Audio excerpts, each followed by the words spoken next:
Hello दोस्तों, नमस्कार। Helping thinkers के यूट्यूब चैनल में आप सभी का हार्दिक स्वागत है।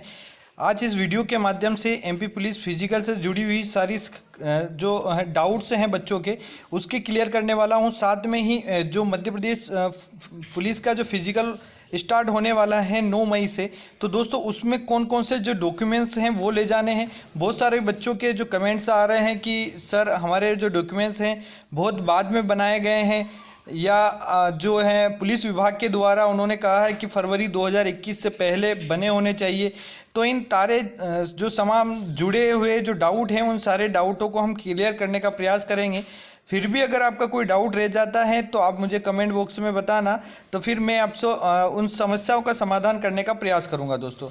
तो कौन कौन से, देखो इससे पहले मैं एक वीडियो बना चुका हूं जिसमें मैंने बताया था, क्योंकि देखो ये जो है आरक्षक जीडी रेडियो भर्ती 2021 के संबंध में दिया गया है। इसने यहाँ पर ये सारी चीज़ें मैं आपको बता चुका हूँ कि इसका जो फिजिकल है वो 9 मई से लेकर जो 5 जून तक चलने वाला है, जिसमें 16 मई, 22 मई और 29 मई को फिजिकल नहीं होगा।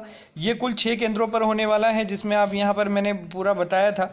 उसके साथ में ही जो है आपका जो रिपोर्टिंग टाइम है वो 6:30 बजे आपको पहुंच जाना है। 200 विद्यार्थी पर सेंटर पर देंगे, यानी लगभग 1200 बच्चों का रोज़ फिजिकल होगा।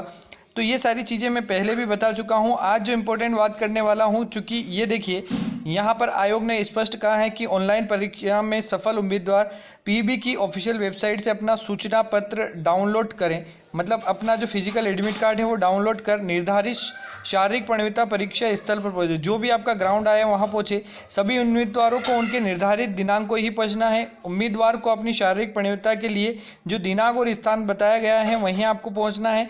दिनांक और स्थान में कोई भी परिवर्तन नहीं होगा, ये इस बात का विशेष ध्यान रखिए। अब दस्तावेज कौन कौन से लाने हैं इसके लिए, सबसे पहला तो आपका जो आधार कार्ड है दोस्तों, आधार कार्ड ले जाना बहुत अनिवार्य है, जिसमें आपकी डेट ऑफ बर्थ अगर आपने अपडेट करवा लिया है तो बहुत अच्छी बात है, नहीं है तो आप अपना आधार कार्ड ज़रूर ले जाए।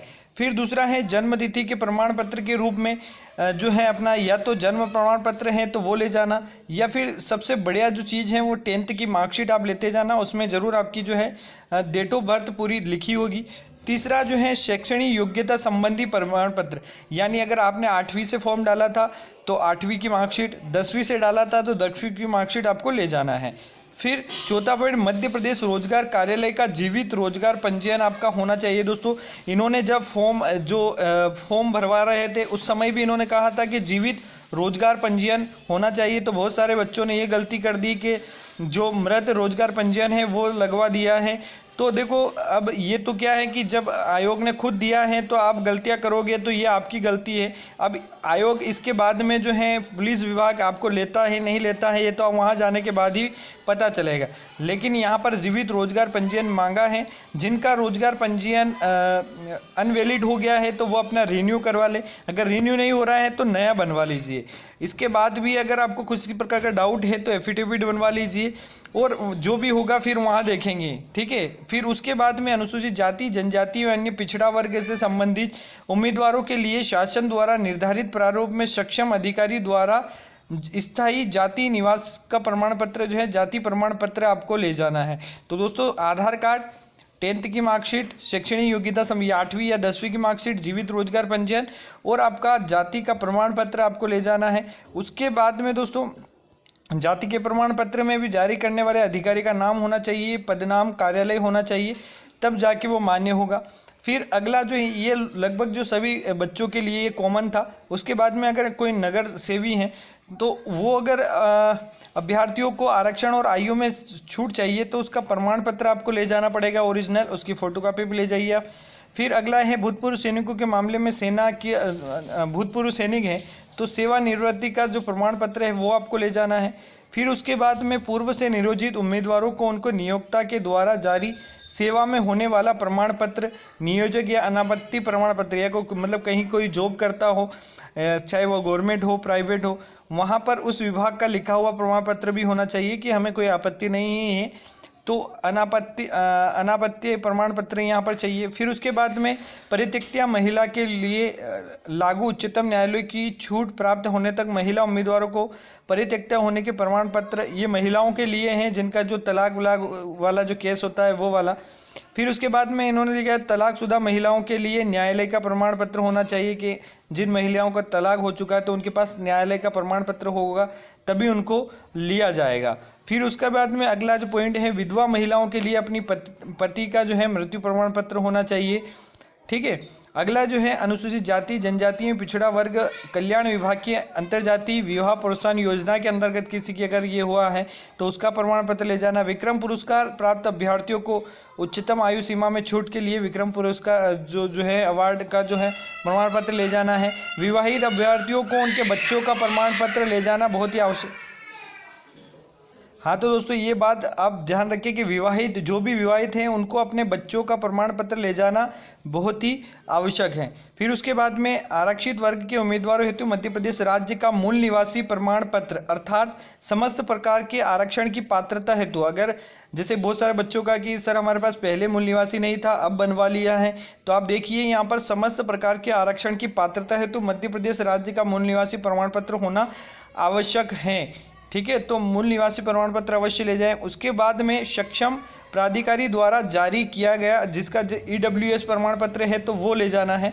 उसके बाद में यहाँ पर जो नोट में दिया है इन्होंने कि नोट में क्या दिया है, उम्मीदवार उक्त क्रम में ही मूल दस्तावेज उसी क्रम में उनकी स्वयं द्वारा प्रमाणित, मतलब जिस क्रम में इन्होंने दिए हैं इसी क्रम में आपके पास जो जो डॉक्यूमेंट्स हैं आपके लिए जो डॉक्यूमेंट्स लगने वाले हैं उसी क्रम में ओरिजिनल डॉक्यूमेंट्स और उन्हीं के क्रम में फ़ोटोकॉपी जमाएं और स्वप्रमाणित यानी उस प्रमाण पत्र या फ़ोटोकॉपी पे खुद के हस्ताक्षर कीजिएगा हाँ ये सही है।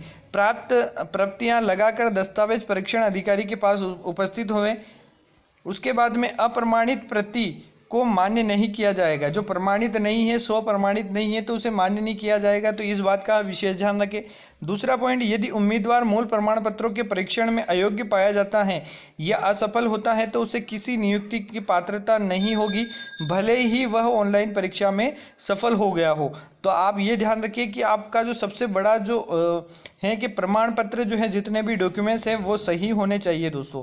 फिर उसके बाद में उम्मीदवार उनको मिलने वाली लंबी कूद एवं गोला फेंक के लिए 3 प्रयासों में किसी भी प्रयास में क्वालिफाई कर जाता है तो उसे उस विधा और आगे कोई भी प्रयास नहीं, यदि तीनों प्रयासों में शेष रहा हो तो अवसर नहीं दिया। मतलब कुल मिला के कहने का मतलब पहले सबसे पहले रनिंग होगी, रनिंग से बाद में गोला फेंक होगा, गोला फेंक के बाद लॉन्ग जंप होगी। तो अगर रनिंग में आप फेल होंगे तो आपको दोनों मौके नहीं दिया जाएगा, या आप रनिंग में पास हो गए गोला भी पास कर लिया तो फिर आपको वो उसमें मौका मिलेगा। अगर रनिंग पास कर ली गोला नहीं फेंक पाए आप तो फिर आपको लॉन्ग जंप के लिए मौका नहीं दिया जाएगा, इस बात का विशेष ध्यान रखें। अगला जो है शारीरिक प्रवीणता परीक्षण में आपका शामिल होना, यह सहमति मानी जाएगी कि आप इस परीक्षा में अपनी जिम्मेदारी पर शामिल हो रहे हैं, तो ये कोई बात नहीं है, तो हमारी जिम्मेदारी है हमें पता है।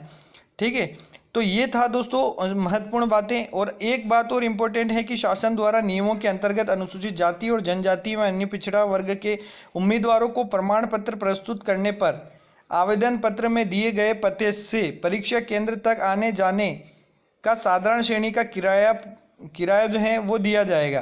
तो इसके लिए अब बैंक खाते की पहले पृष्ठ की फोटोकॉपी यानी छाया प्रति लाना अनिवार्य होगी। तो अगर आपको भत्ता चाहिए तो आप बैंक पासबुक का जो पहला पृष्ठ होता है उसकी फ़ोटोकॉपी अवश्य ले जाएं। फिर उसके बाद में यहाँ स्पष्ट किया जाता है उम्मीदवार के पास समस्त प्रमाण पत्र ऑनलाइन आवेदन पत्र भरने की अंतिम तिथि से 11 फरवरी 2021 के पूर्व जारी होना चाहिए।